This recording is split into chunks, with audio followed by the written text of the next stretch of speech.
That's it. You know, that's we have friends of ours. Just get the Ripley's on. Their son had muscular dystrophy, and so he never walked. And so muscular dystrophy helped them with the van. There's a lot of help for kids. It was unbelievably expensive, even with that, and it was the same problems. Now, I live in Montana, but it's the same.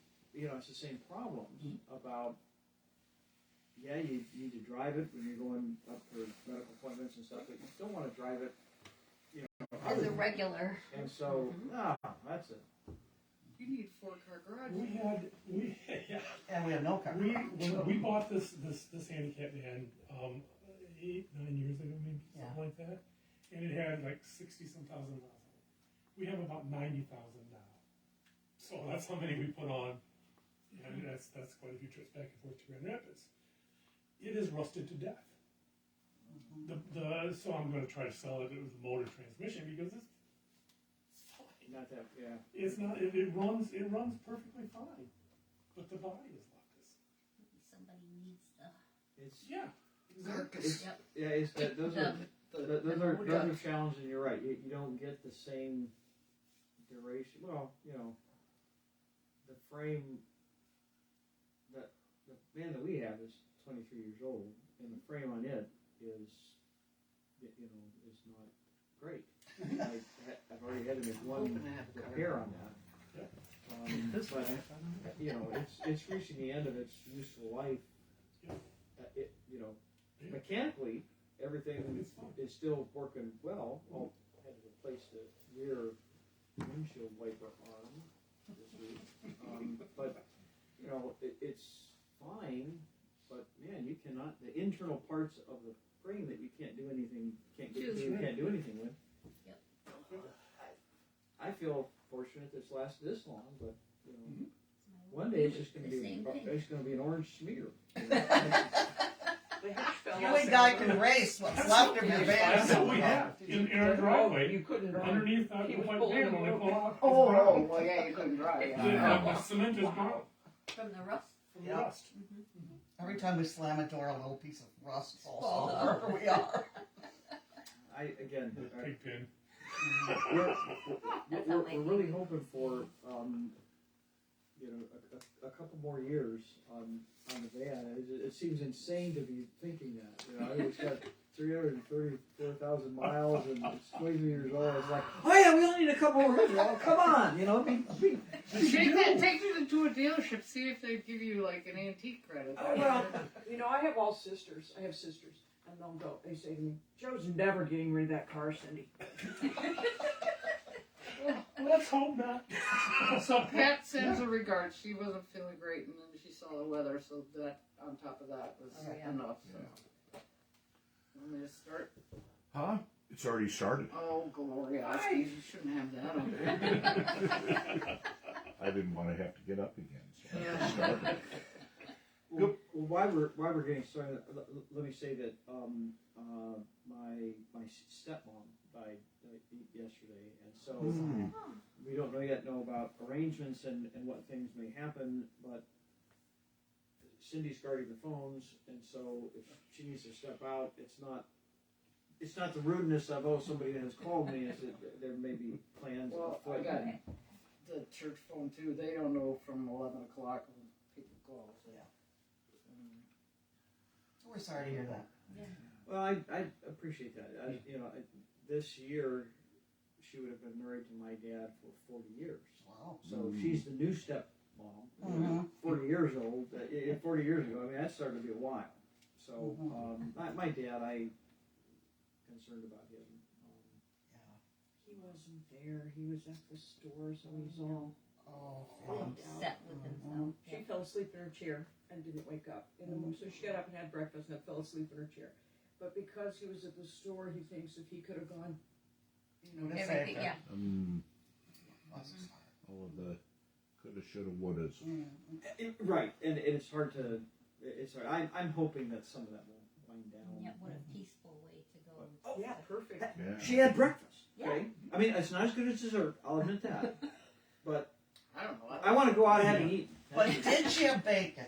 That's the Probably important not, part. but probably peanut butter. He was 91, so 91. it's not a tragedy, Oh, except the that way he I wasn't like to there, go. now he's all freaked out. Right, and He I could mean, have saved her. she's had heart problems for a long time. I mean, she's had a series of health things. This is not, this is not one of those ones where even at 90 you think, oh my gosh, that didn't expect that. This is like, it's Where does he live? Walking in Phoenix all the in time. Ohio. Okay. Yeah, I near, should Akron. remember that, but Akron. Yeah, Akron. Okay. so Iron Town. Rubber town. Rubber tire. Yeah, tire town. so anyway, if Cindy rudely leaves, Blame Well, no, me. it's We your won't blame fault. you. yes, it's my family. But it's Necessarily, let's just lose that word. Rude.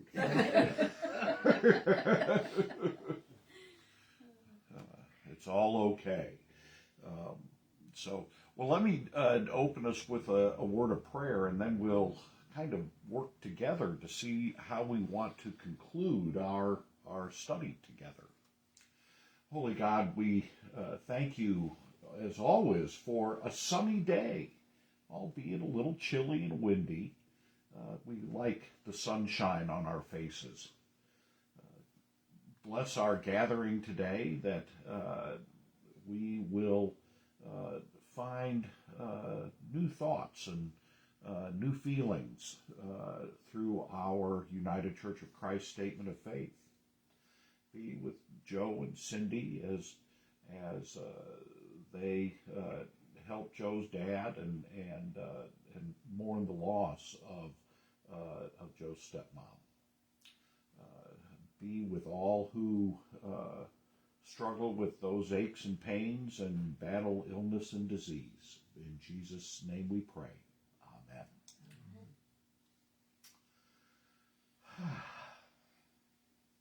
I confess to be weary today.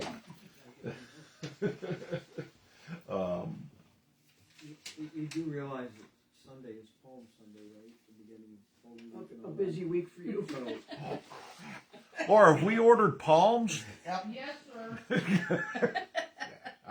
Yeah, because so I've not already good had time a to be weary. yeah. That is I've already had a call this morning that I was driving, so I didn't answer it. But from Pat Gamble, not being able to get a hold of Brad Youngstrom for palm branches, and so Danny told me that was all taken care of, it is. for both us and you. It is. Huh? Oh yeah, it is. It's all good. All taken care of. Well, all right, good again. Sorry, feeling weary today in the lead up to really even more intense busyness. Maybe she We're with you, Dan. take a Monday and Tuesday. Let's see what's today. Oh, then it'd really be crazy. Oh Yeah. gosh, yes. We'll be okay. I'll have. I'm actually going to really go down to Norton Shores on Friday and. Harass the wife. Yeah. Or be harassed. But, oh, never mind. No, my gosh. I even warned him. So this morning is our last session as we're exploring the United Church of Christ. The last couple of weeks, we've been looking specifically at our statement of faith and kind of exploring the beliefs, the understandings of our United Church of Christ. And I want to give us time if we've got any more discussion on that. But this morning, I really want to have us focus on this great question that actually Joe posed when he and I were talking about this study before it started. And And those questions we can find on the last page of our, and on the back page. It's wondering what makes each of us United Church of Christ, and then also asking what makes our church United Church of Christ. Perhaps asked another way, it might be, what do we appreciate and what do we want to affirm within our denomination, the United Church of Christ? What makes it the denomination a good fit for each of us, and then for all of us collectively as congregations? So, first, any questions or any things? Is that a word? Any things? Yeah, I can. Anything that we want to go back and touch on again?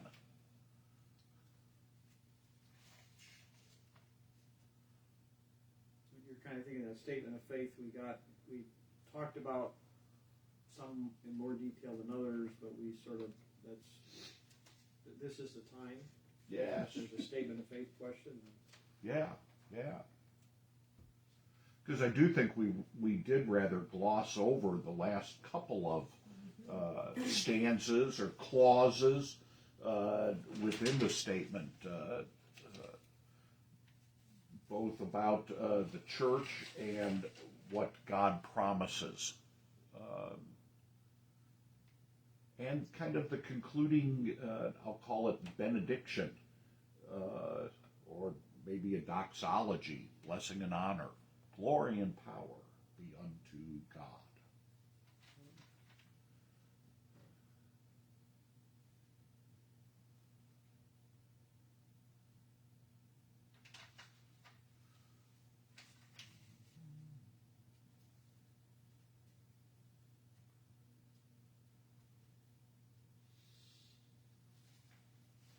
Or any questions about the history or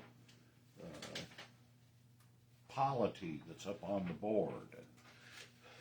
Traffic roundabout. Yeah, that's actually a good, a roundabout. You're trying to read all the signs at one time because you're not sure which way you need Stay to right, go. stay right. Keep right. Because Must be a sermon. because where we grew up and learned to drive in northeastern Ohio, that's all Congregational territory. Mm-hmm. And so most of those places have a traffic circle in the center with the church in the center of the circle. I mean, that's a very common. That's a very common piece because it was the center. Literally all It roads was led to the church. Nobody could say they couldn't find it that way. All the roads lead to. But the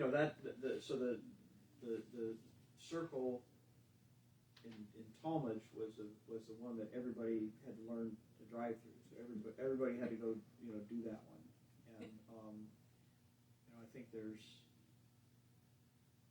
8 roads that come in. So it's and again it's got a church and a parking lot in the center of it. So it's a big big to it's a start circle. with, yeah. So it's somewhat like DC, where The big wheel. It's on a smaller a lot of spokes. So there's a lot of places for people to drive on and drive off. And that was the terror of learning to drive, and it's always a frustration for people who don't know how to do those. Is you are never going to pull up there and look to your left and see no vehicles. That is never going to happen. Yep. So you have to figure out how you're going to get on there. In spite of that, the people who are looking, if they look at it like an intersection, I need to wait for that to be clear. Yeah, well, you need to avoid food. It's like the one, there's one in Illinois, in the northwest suburbs, and I can't remember where, but there's a train track right next to it, and it's like, what were you thinking? Oh, just Train another. tracks right here. And it's not just a single. That's another feature of that. Wow. Yeah. So when a train comes, it blocks 3 roads or 4 roads where there'd be people on the And side of it. the stupid people that park on it, while they wait to get it because they have to be first in the traffic. The only thing I'd like to add about the end is that, it says in there to proclaim the gospel to all the world and resist the powers of evil. And it also says courage in the struggle for justice and peace.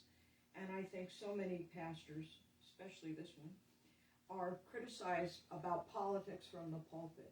Well, how can we have courage in the struggle for justice and peace if the pastor is not allowed to talk about places where there is a struggle for justice and peace in our world? And how can we resist the powers of evil if people sitting in the congregation go, well, that's politics, we shouldn't be talking about that from the pulpit. And so I think, especially in the United Church of Christ, we have a strong interest in our pastors being able to speak about places where we are in a struggle for justice and peace, and to resist the powers of evil. And so many pastors are just crucified, literally, because they've spoken about justice and peace. And, the Sunday after 9/11, Joe had a sermon, and he was told after that Sunday, time for you to leave. Okay? Because you're talking about justice, peace, and the struggle of evil, resisting evil, and you're talking about that from the pulpit. The United Church of Christ has a strong ethic of freedom of the pulpit for their pastors. That means, assuming they have prayed for God's guidance, they are allowed to say anything they're called to say from the pulpit. That's freedom of the pulpit. But I think our church, the United Church of Christ especially, believes that the pastor should speak from the pulpit on these issues of politics when they apply to justice and peace and evil. And so many people just say, no, this is church. And I don't think they get who the United Church of Christ is. From the very beginning, slavery and other issues, we have spoke out. The United Church of Christ has taken a stance that many people would find political. I appreciate And that places about of refuge. Right. Yep. Well, I Recently. appreciate that, because if my faith is not affecting the world that I live in, not a very important faith. But other people think it should only be churchy stuff at church and want their pastors removed when something comes up. And I just think we are lucky to have a congregation that supports these issues that are important in the life of our world. And that statement of faith. But that's not False. global. I mean, Oh my goodness, no, most churches, a lot of churches don't. even in the UCC, Yes, that's right. not. That's right. I guess I do want to say a few words about that, because I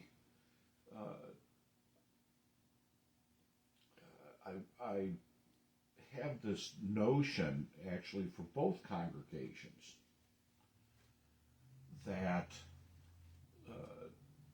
where I will say, I will not preach politics, at least overtly. I'm not going to endorse a candidate or unendorse a candidate. I'm not going to utter the words, Trump is a crook. Oops, sorry, I just said that, didn't I? That was a joke. You didn't mean it. Okay. And I've been taken to task by colleagues for having that stance, and I do find, of course, Jesus addressed the politics of his day.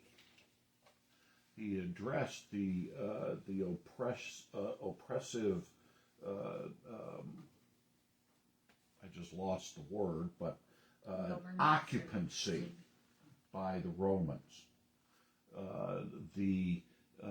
Getting a little more churchy, the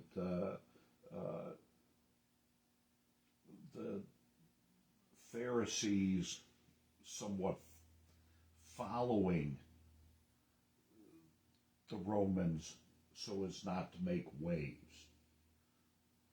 Jesus made waves. And I guess the approach that I've taken is in preaching the gospel message, I am addressing those systems that we all recognize, that we all live with and within, without naming Democrats or Republicans, liberals or conservatives or progressives, or as I said, I've been taken to task by colleagues for that. But in order to assure that people will listen and not immediately turn off if I would mention a political thing, if it's couched in the gospel. Is that mine? No, it's guys. Oh, if it's couched in the gospel, people will continue to listen. Will everyone get it? Maybe someday. Well, when Joe used to close his, the benediction or something, a statement of the peace that passes all understanding. Mm-hmm. And he had a parishioner say to him, "You're obviously a Democrat." And he goes, "What are you talking about?" He goes, "Well, every week you're preaching peace." So I don't agree totally that they'll get it, that your congregation will get it. Well, I guess what I would Well, those what I would with say ears from- to hear. That's right. from before, before I ever thought I might wind up serving the church. One of the things that I appreciate about the United Church of Christ is it recognizes and expects that there will be a public dimension to our faith. That our faith is not something that is only held privately, and that so that there will be, that it's part of our prophetic, as spoken by the prophets, prophetic faith of again this justice dimension. That if our faith doesn't have something important to say about the important issues of our day, it seems like it is not very important. And so that's been true for as long as there's been the bodies which make up the United Church of Christ. And I think that expectation is one of the things that makes me a UCCer. But one thing that I really appreciate about our tradition is that there is that justice-centered, visible aspect to our faith. And that's not just the pastors, that's a part of who we are as a denomination.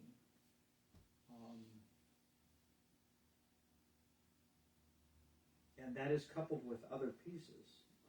There are other traditions that have an understanding like that, but it's coupled with one of the things that I fear we have been losing, and that is we have never had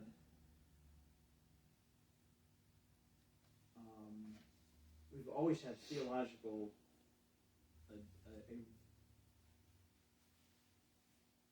individuals and congregations have always had diverse theological frames. They always have. Haven't always agreed, fact, what I would say is the fact that we don't agree is a good thing. It keeps us in dialogue with different perspectives. And so that has become more rare as our society has forgotten how to Respectful discourse. well, the importance of discourse at all. Yeah. But particularly respectful. That is actually something that we have had a long, proud tradition of modeling to society. Is that we don't all have to agree, but we do agree that we are all together in our discussions, and that those discussions benefit all of us. And so, yes, this justice-oriented thing is tied to the fact that we are in dialogue with one another about our different theological positions. I certainly wasn't advocating endorsing candidates or a party. Mm-hmm. Yeah. Because, well, gosh knows they both need help. But- But That would be idolatry. what I have come to believe politics from the pulpit is when the pastor says something you don't agree with, then he's being political. I got accused for saying something political here in this church. I don't think I've ever received any feedback like that from Hart. And the gentleman insurance salesperson was the one getting kind of political there, Pastor Dan. And well, no, I didn't think that I was, but But I think it's a When part of our advocating tradition. for peace becomes political. We are in a place in our country Big where problem. and Yeah. that's a and I problem. guess necessarily I might have the Sunday after 9/11. At that time, I was serving a congregation in the Church of the Brethren, which maybe made it easier for me. I actually brought in a newspaper with a headline and said,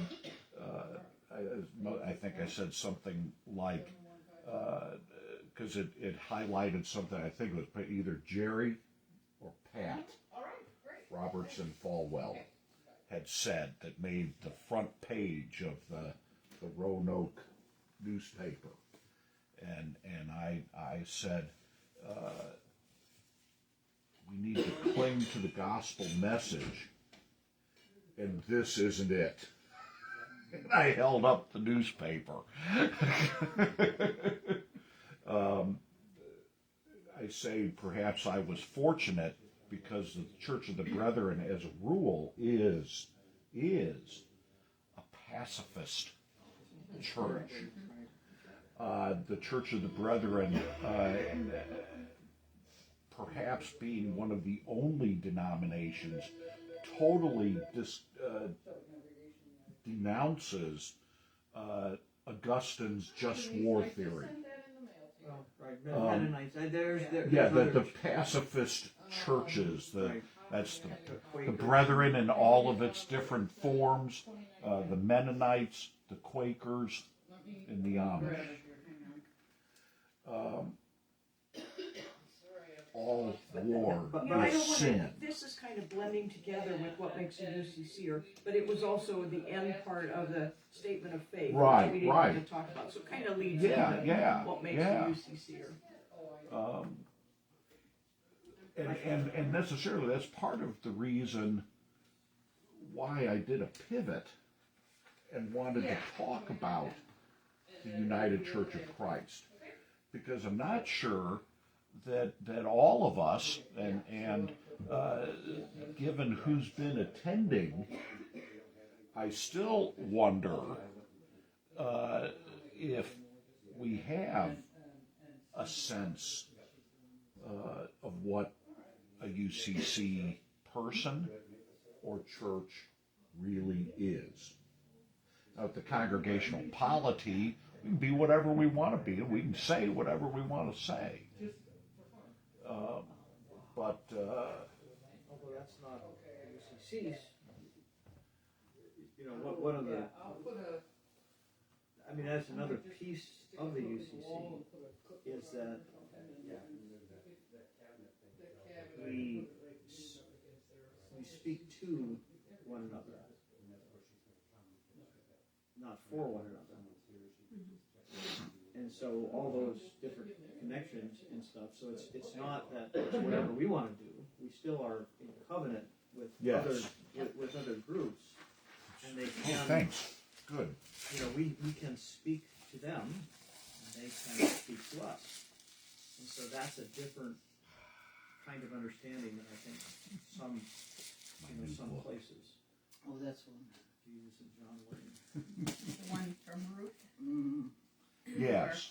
Yeah. Suggested that. Ruth suggested this. So it's not just a pastor-centered thing. I mean, I've had people say,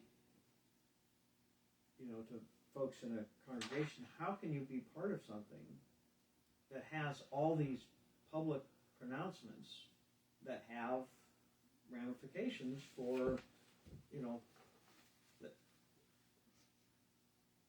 financial ramifications,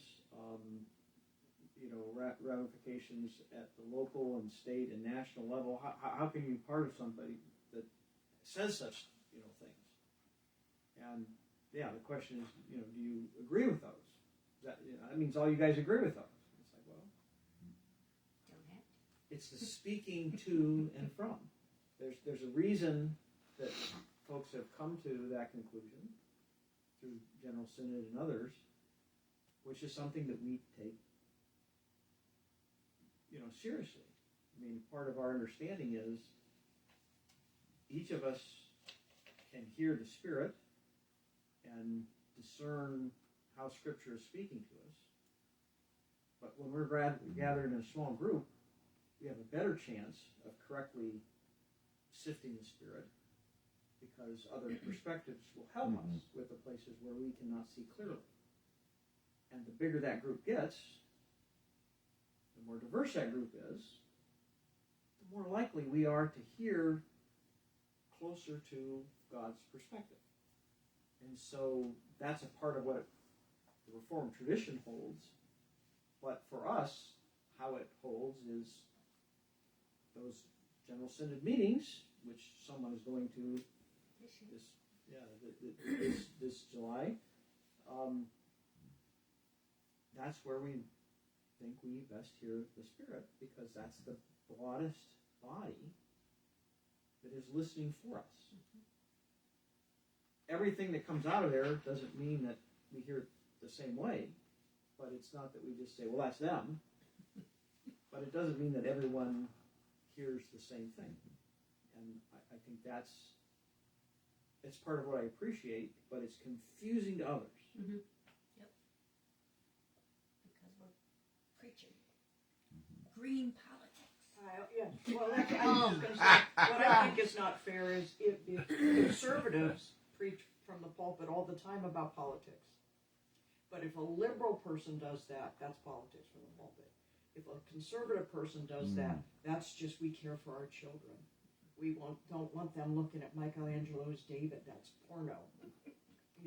That's okay from the pulpit. Some really funny pictures on Facebook.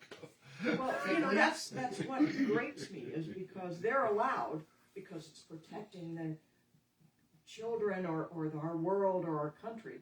But if someone on the other side says, I think we need to include more people in our, okay, that's politics from the pulpit. But to say, we don't think there should be transgender kids should be able to use the bathroom, that's not politics from the pulpit. That's protecting our children.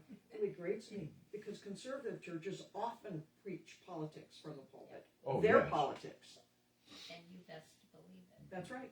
Well, and actually, that's that's the piece when I was saying that I appreciate about theological diversity, is there are other traditions which expect conformity, and we expect lack of conformity. And in fact, we celebrate it. That's right. And not just and not just celebrate, and there's reasons for that. I mean, one of the other things, a big piece of what I appreciate about the UCC is because of how we're connected, we wind up with a cutting edge faith. And what I mean by that is the UCC is often able to first separate out some of our cultural bias from God's desire for us. And so we have a huge number of firsts.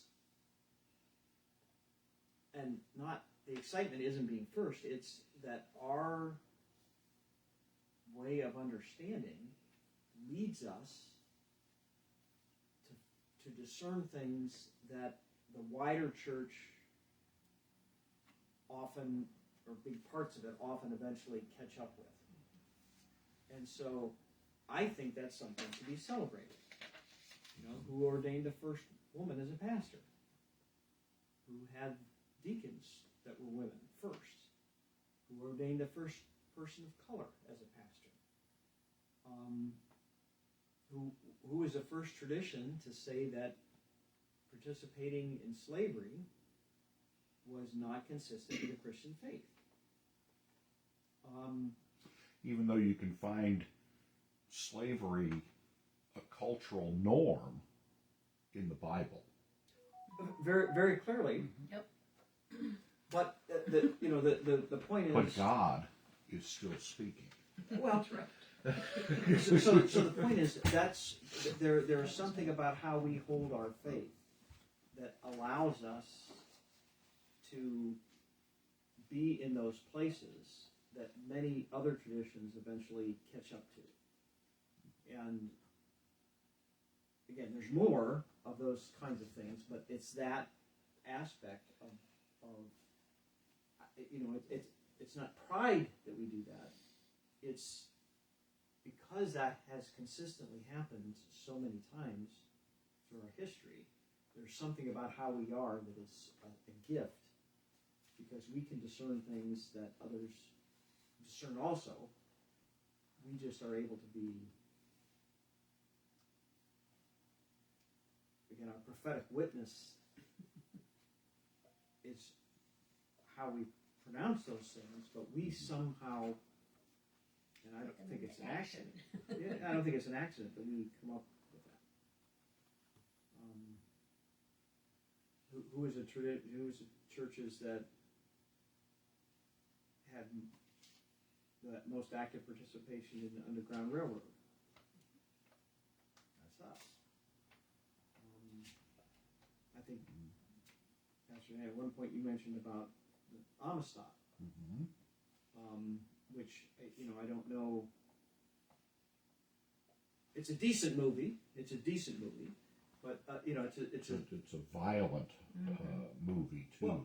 It's a story about how it's a story about how the slave trade was being bypassed after everyone agreed not to import slaves from Africa, but you could still import slaves from other slave-owning countries. So that was on our way to winding down slavery, but it was being openly violated. And so there was a slave ship that was transporting slaves, and they revolted, and it killed most of the crew. Wound up in off Cape Cod, and there was a years-long struggle about the fate of the people on the ship, because they were either property, and it was mutiny, or it was something else. And the bodies of the UCC supported a case that went clear to the Supreme Court that said, yes, those are people, and what was happening was illegal, and it really pissed off the Spanish government, and really, it was a huge international crisis that we were the ones that were that were supporting that, saying this isn't right. It's not right. Keyword then, people. As a pastor in the United Church of Christ, I'm finding that as these days roll on toward a finite date, that I'm doing more public confessing. and I will confess that serving in Oceana County is a real struggle for me. Yes, there have been struggles as well as joys in both congregations, largely over political things, whether it's LGBTQ or the environment, also known as the Green New Deal, or name it, that I, as a pastor in the United Church of Christ, am tired of being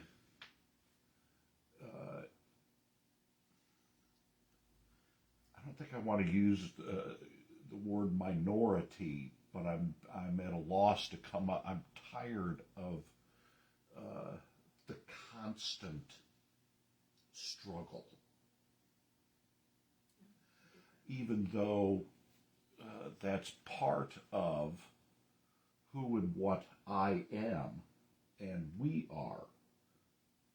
Courage, faith in the struggle for justice and peace. So why should I be surprised when I'm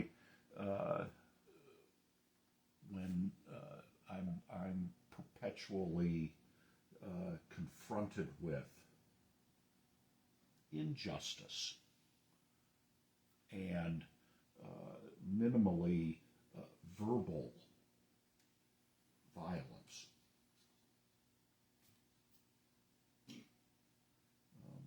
There are not many clergy in this county who align with a more progressive understanding of faith and practice.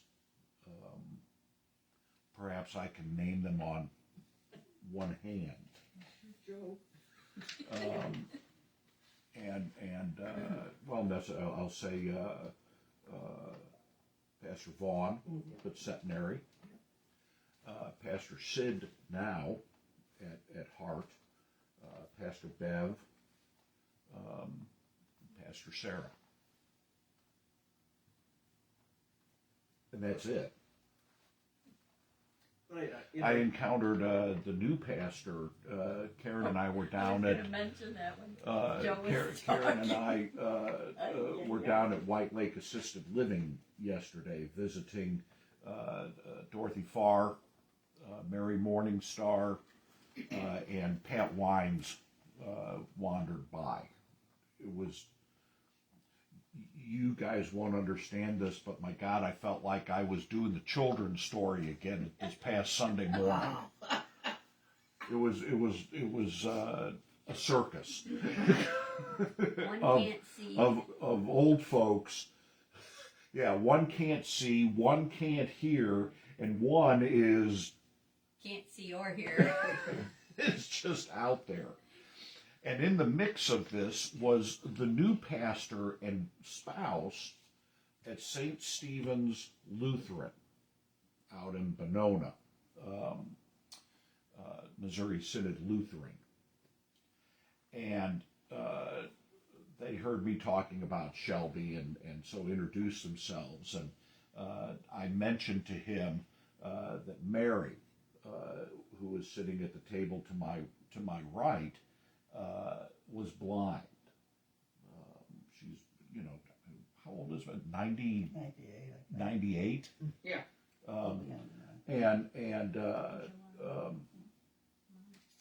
And necessarily does struggle a little bit more now with just keeping up with conversation, especially when there's a din all around us. And when I told this new pastor that Mary was blind, he immediately equated Mary's blindness with Mary's sin. I mean, literally. Well, she must have sinned. Didn't we just talk about that one? I mean, that was a scripture lesson only from a couple of weeks. Say neither him or his parents. Right. Yeah. Jesus. I mean, that we just read that story. But So it's It was dumbfounding at best. dumbfungling. Did he want to put his hands on and cure right then? Oh, But see, no. I do think that's part of the thing of the UCC that we need to value, is that our pastor is not going to tell us in our moment of most scary physical things, well, you must have been a sinner. I mean, who even needs to hear that? Which one of us wasn't? Well, that's the whole point. Yeah. We all sin and fall short, also in Scripture. But that's one of the things you have to be, so careful about. Is some of those denominations hold those things very, very important, And I'm not sure the Missouri Synod Lutherans do. Right. It's this probably went this to individual. He probably went to the Wisconsin Synod Seminary. well, we could have stories about that. But that's Well, let me share one story about the UCC. Is has anybody here attended a association meeting, general meeting of the association? No. Oh, you guys. Not even when they were here. It's harder to appreciate. So, when I was in the Indiana Kentucky conference, there was a part of that one. there was an association meeting, and it was across the river in Indiana. But it's a gathering of that was a gathering of about 300, 400 folks. Wow. And I had my confirmation class. There's a confirmation class going on, and so one of the things that was on our agreement that we were going to do, was there was a bunch of things we were doing, but one of them was a wider church event. Yeah, well, I didn't know that this was wider church. scheduled, so okay, we showed up for that, and those things can be formal exercises and parliamentary procedure. Often not the most thrilling thing. But we're there, and there's a bunch of discussion going on, and eventually the topic turns to the fact that week the Ku Klux Klan had announced that they were going to have a rally in downtown Louisville. And so there was discussion about how should we respond. And the discussion was remarkable because, one person said, well, I think we should turn out where they are and, try to have 10 people or 20 people for every one of them. We need to show that perspective is not, this is a faith perspective that contradicts, contradicts that. We need to be out there in force. Contradicts their faith perspective. And I could understand that argument. And then someone said, their concern was that would be potentially confrontational, and that there might be people that would come out, that either folks who are marching with the Klan or folks that strongly resent the racism that they represent, that they might be part of a group that would initiate a confrontation. And didn't that concern people if we were standing with that? Something that, again, understanding we find abhorrent, but we certainly wouldn't support somebody violently assaulting. Mm-hmm. So someone else said, well, gosh, that's a good point. Perhaps we should stage a rally downtown elsewhere. And so whoever wanted to cover it could cover this tiny little march of racists, or they could cover this bigger group with a different message. Well, then somebody said, well, maybe we shouldn't do anything. Maybe even a public presence legitimizes this abhorrent understanding. What I appreciate about the United Church of Christ is there was that discussion. And do you know what the action was? A combination of, All of the above. I'm guessing a combination. Perhaps a rally as well as, or perhaps standing in the breach,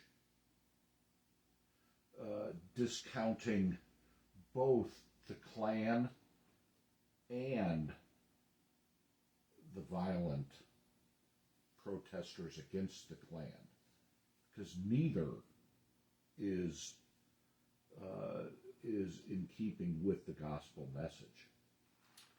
Well, I have served a number of Presbyterian churches and done the same thing with confirmands, attended those activities, to which I'm sure all of them now look back on that as just wonderful experiences. But I know what would have happened in the Presbyterian church is somebody with one of those positions would ultimately have made a motion, and the discussion would have taken place, and there would have been a vote, and there would have been, here's what we're doing. What happened there was that discussion, and it concluded with, let us listen to what has been said, pray about that. The rally's Saturday. It starts at 7 p.m. That was it. And so, because there was not going to be a motion, people were able to say, I understand your position, but here's my concern. Because they weren't trying to solicit votes, they were just trying to share, here's my concern if we do nothing. Yep. Here's my concern if we stand with them. Here's my concern if we stand elsewhere. And it wasn't just a person. Right. All of those perspectives were shared, and in the end, no one decided, here's what we're going to do, yep, so that individuals and congregations could organize in ways that they found most appropriate, having heard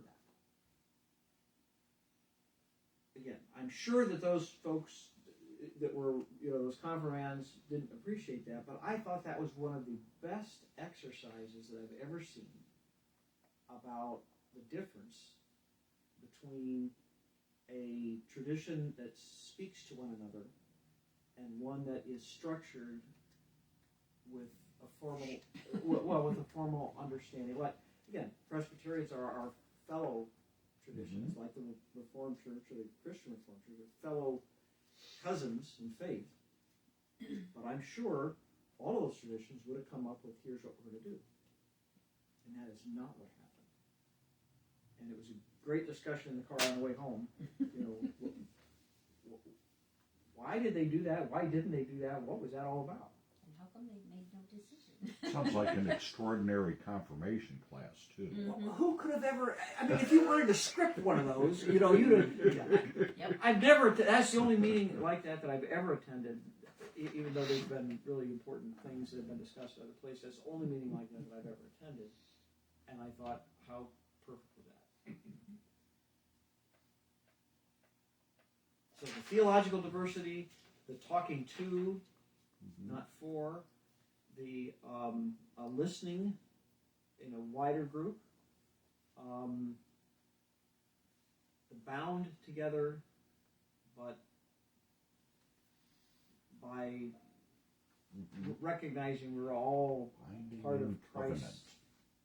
Christ's community.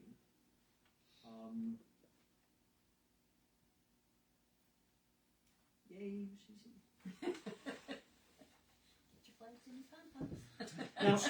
Now, and that's not to say, I mean, all those first things that I was talking about, one of the things that I know the UCC has happened in a similar time is the issues around civil rights and those discussions.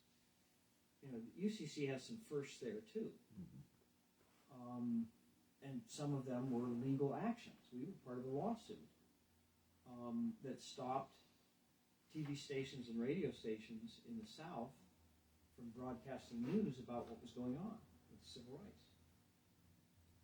And because it was through, the FCC, a federal organization, gives the licenses, there were folks that said it's not right that they stop covering those just because the owners are either racist themselves or fearful for their advertisers. They Fearful of losing their advertising. And so the UCC was part of the lawsuit. And the FCC said you can sell your station, you can lose your license, or you can Broadcast what's going on. And Yep. I think there was only one station that actually lost their license, but just the fact that there was a court that said, yeah, you can't do that. Sounds necessarily kind of familiar to what's going on with Fox today. So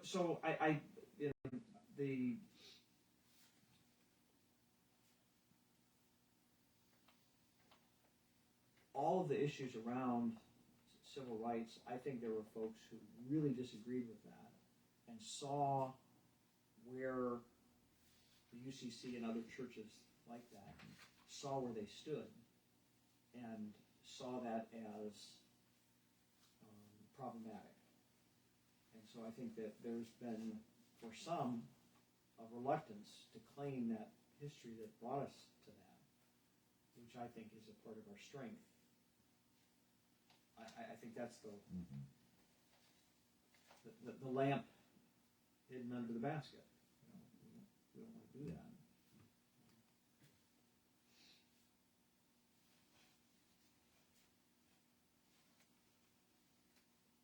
So you folks that have been UCC a long time, what about it for you? What's the I mean, necessarily, we've got some.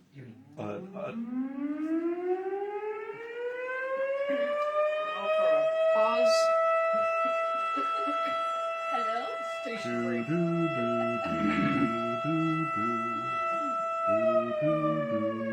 At least we have an alibi. I mean, we have a lifer, at least within this church.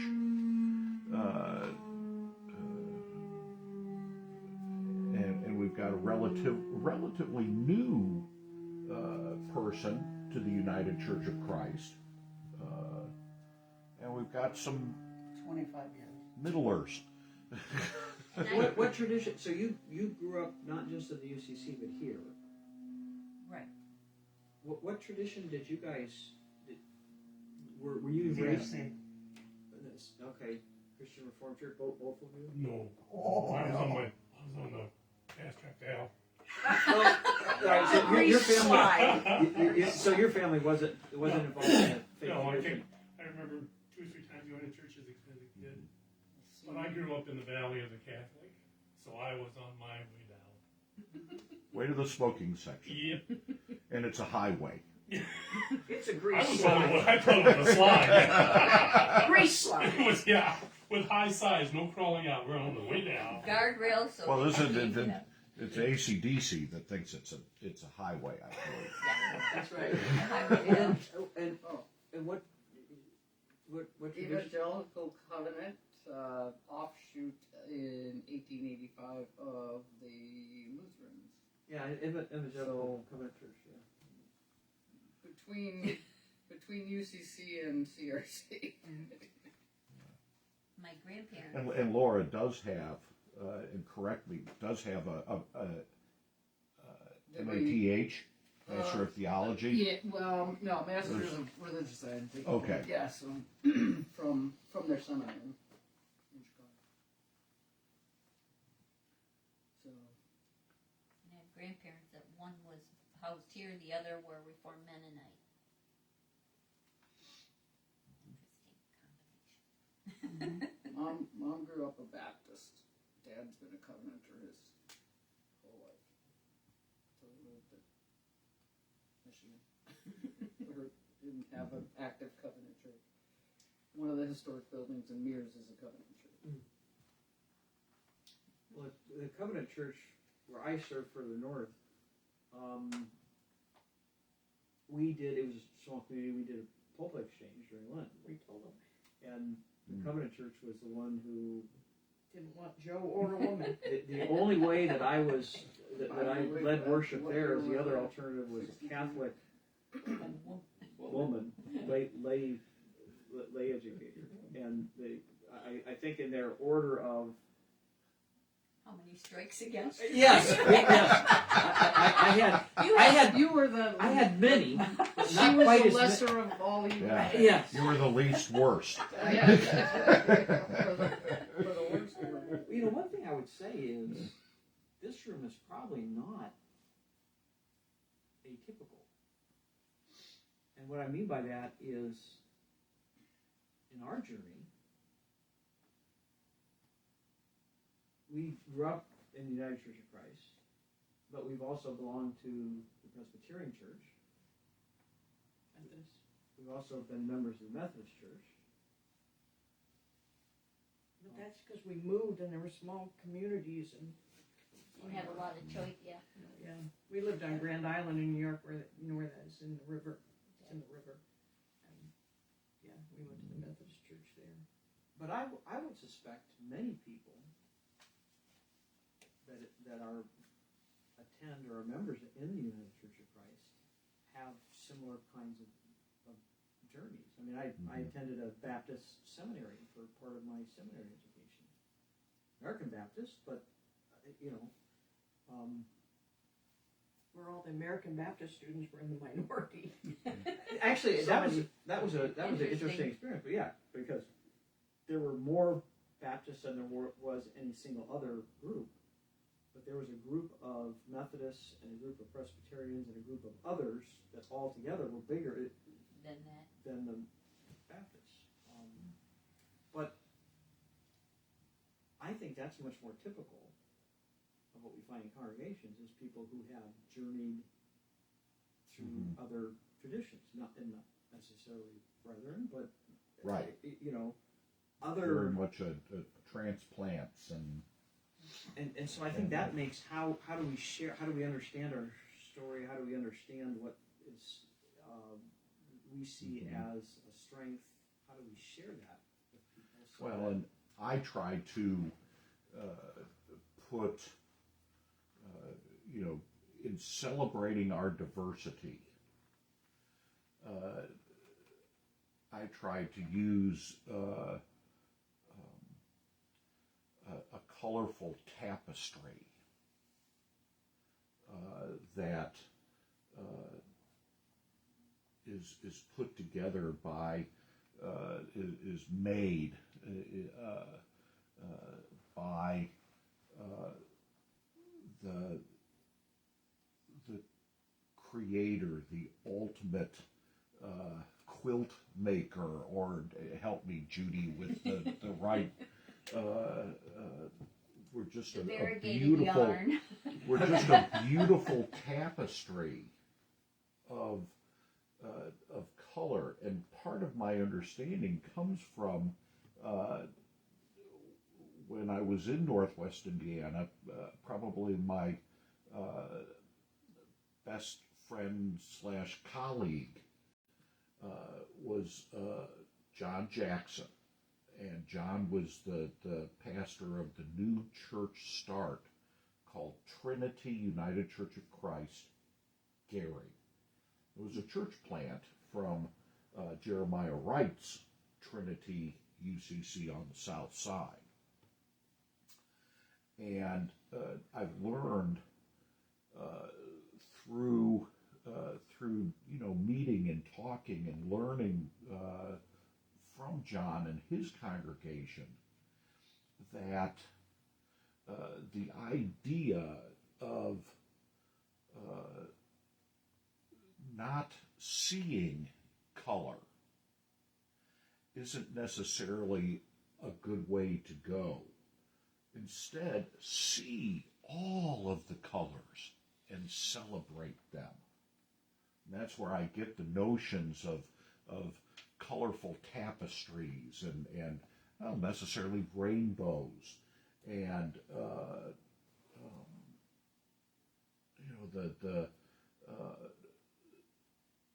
the notion of Black Lives Matter is not saying that white lives don't.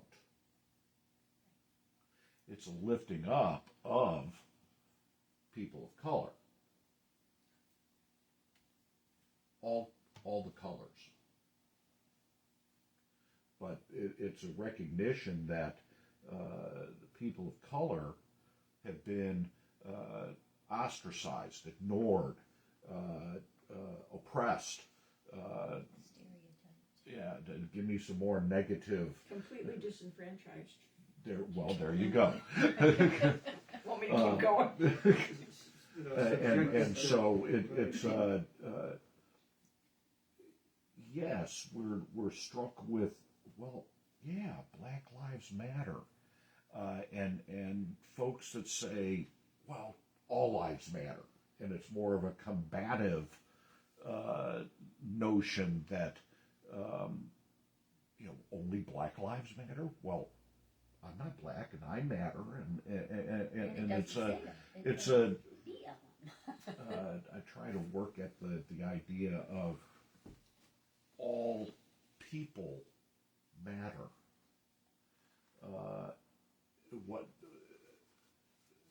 Because they have been wondrously, gloriously, beautifully, pick another adverb, created in the image of God. Each of us have God within us. God's image. We bear that image. Each one of us do.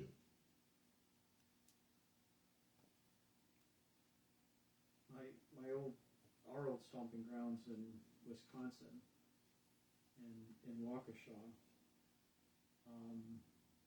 they banned a song at the spring concert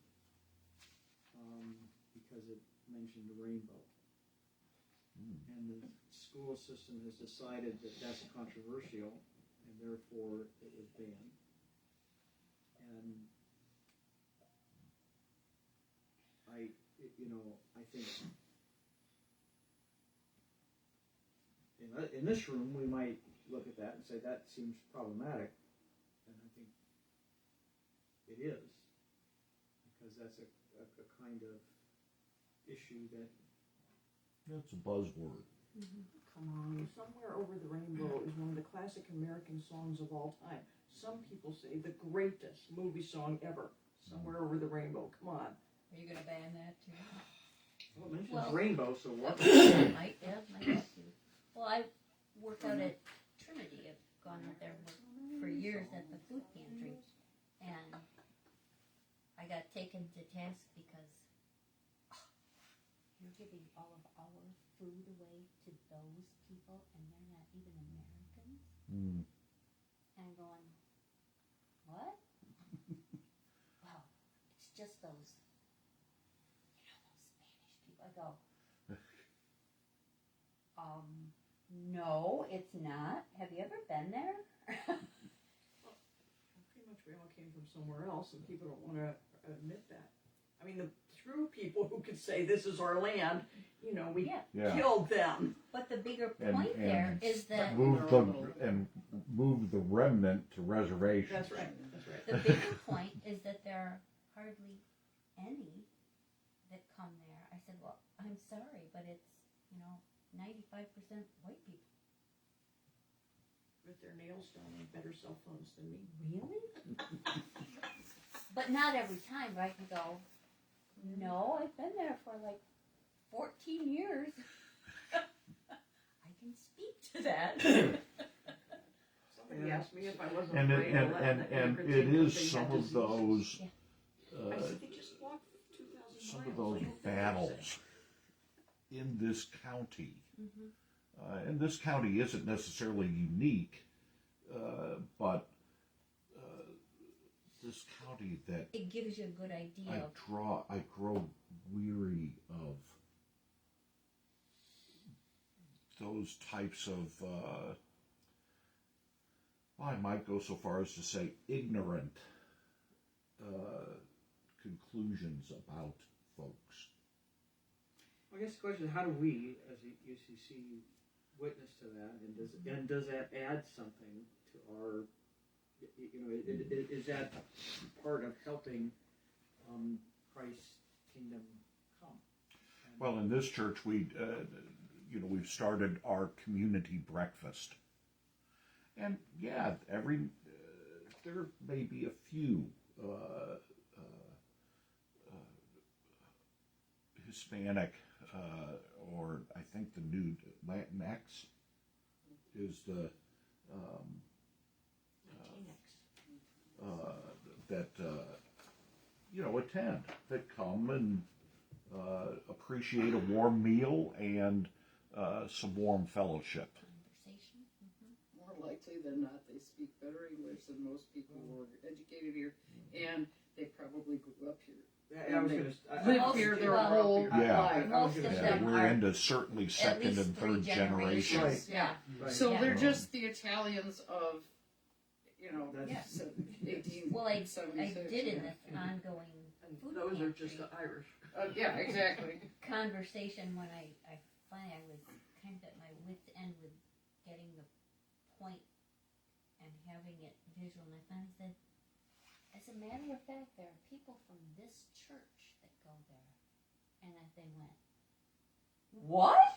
It's like, okay, you go think about that.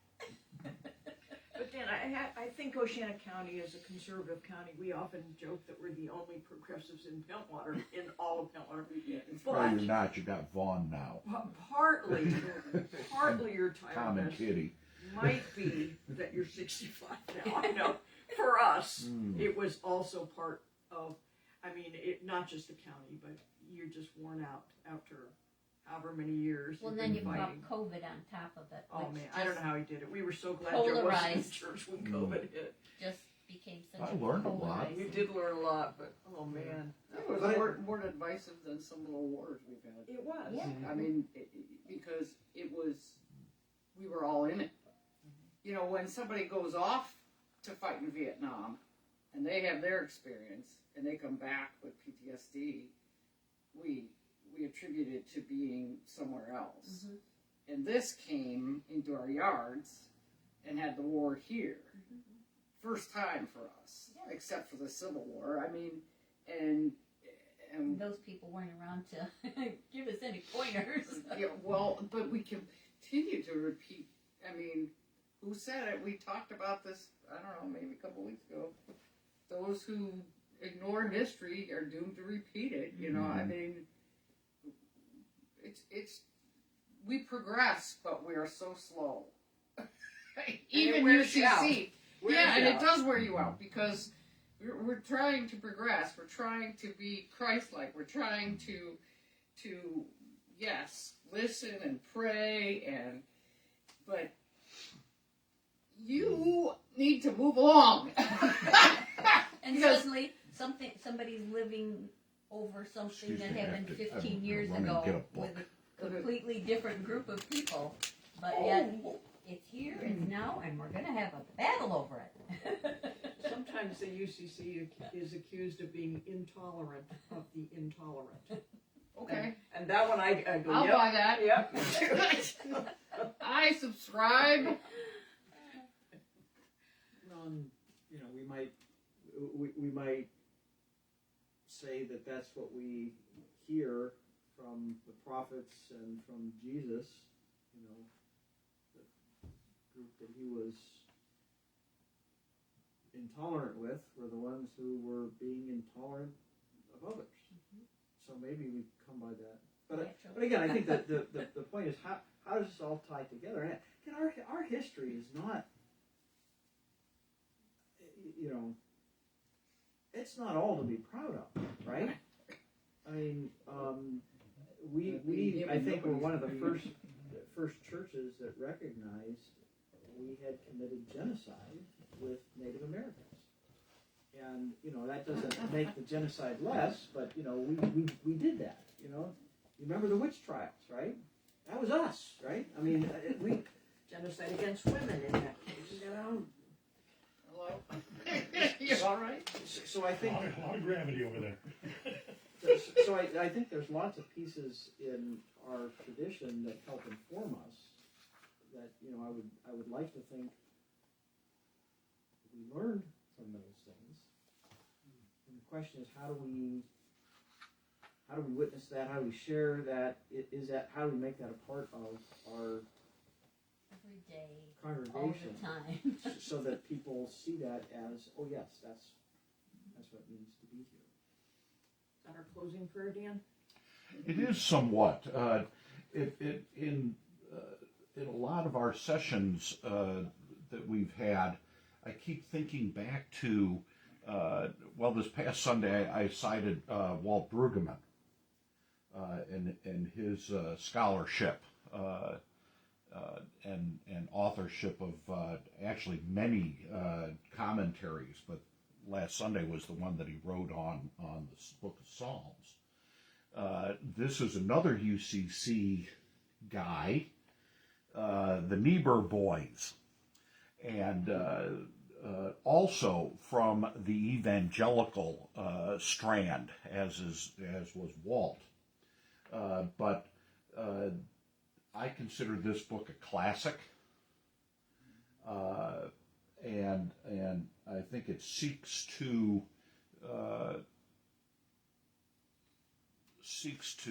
talk about some of the things that we've been talking about how faith intersects with the world around us. How, in particular, how Christ intersects the world around us. Maybe before I'm gone, we ought to have I've pulled this book out a couple of times. We're going to have a study on this, and then something else happens, and, well, it'll find its way to the shelf. Good. 2 months. 3. Take out 2 months. TikTok, is TikTok, that what you're... yep. TikTok. But But not TikTok. Yeah, really. this is it's a fairly old book, The Way of the Wolf. I don't know if anyone's familiar with it. You are. That was part of my history somehow. And I got put onto this actually before I started seminary. I was still tick-tocking numbers as an auditor when I was put onto this book. And I just want to read for us, perhaps as a way of closing our time together. This particular story, metaphor, is entitled The Ragtag Army. And it goes like this. I think God must be very old and very tired. Maybe he used to look splendid and fine in his general's uniform. But no more. He's been on the march a long time, you know. And look at his ragtag little army. All he has for soldiers are you and me. Dumb little army. Listen, the drum beat isn't even regular. Everyone is out of step. And there, you see, God keeps stopping along the way to pick up one of his tinier soldiers who decided to wander off and play with a frog or run in a field, or whose foot got tangled in the underbrush. He'll never get anywhere that way. And yet, the march goes on.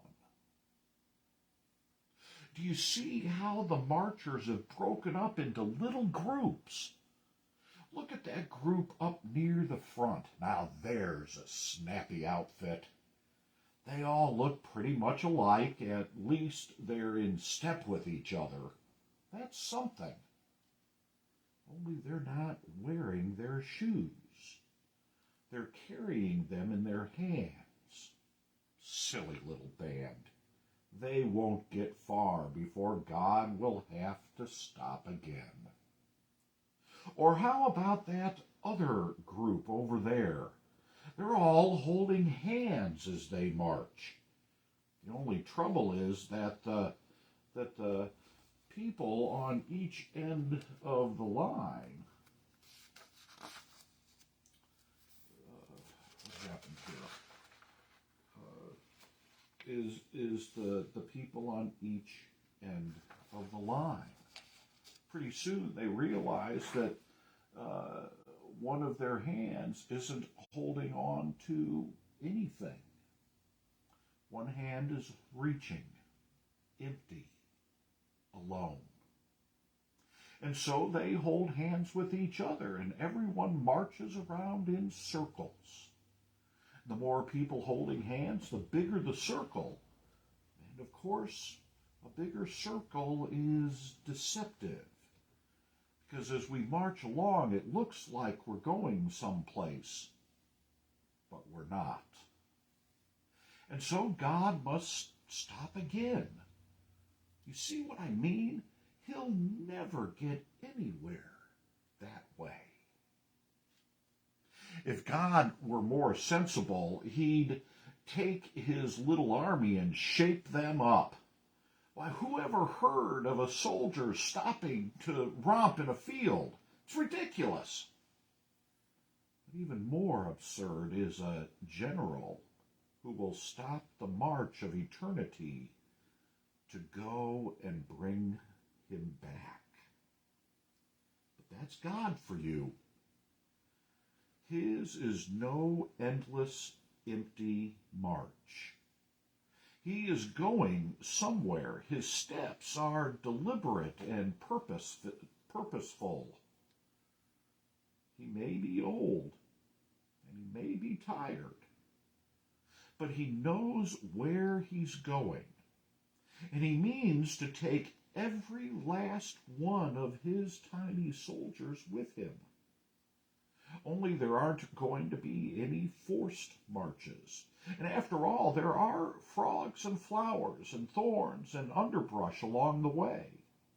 And even though our foreheads have been signed with the sign of the cross, we're only human. And most of us are afraid and lonely and would like to hold hands or cry or run away. We don't know where we're going. And we can't seem to trust God, especially when it's dark out and we can't see him. And he won't go on without us, and that's why it's taking so long. Listen, the drumbeat isn't even regular. Everyone is out of step. And there, you see, God keeps stopping along the way to pick up one of his tinier soldiers who decided to wander off and play with a frog or run in a field, or whose foot got tangled in the underbrush. He'll never get anywhere that way. And yet, the march goes on.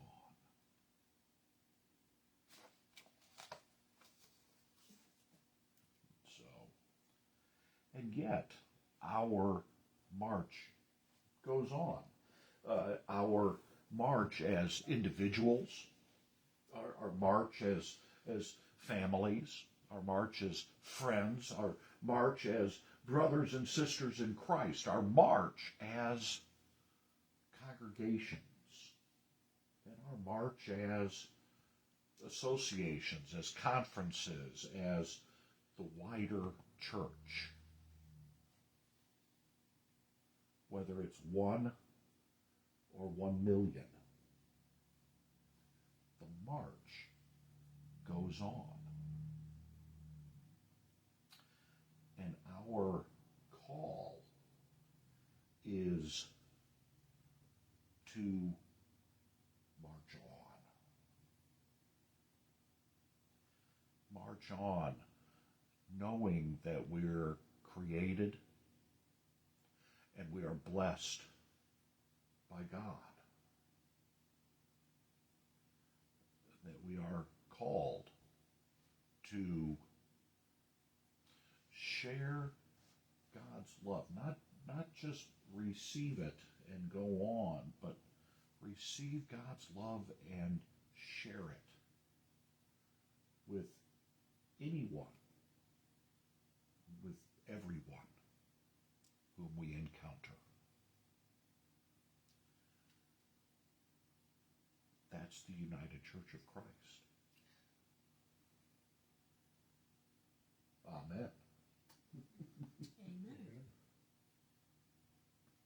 So, yeah, I'm glad Lord at least is I don't know what the copyright is. It would have been in the early 80s that I was. That was a seminary book, I bet. It was not, but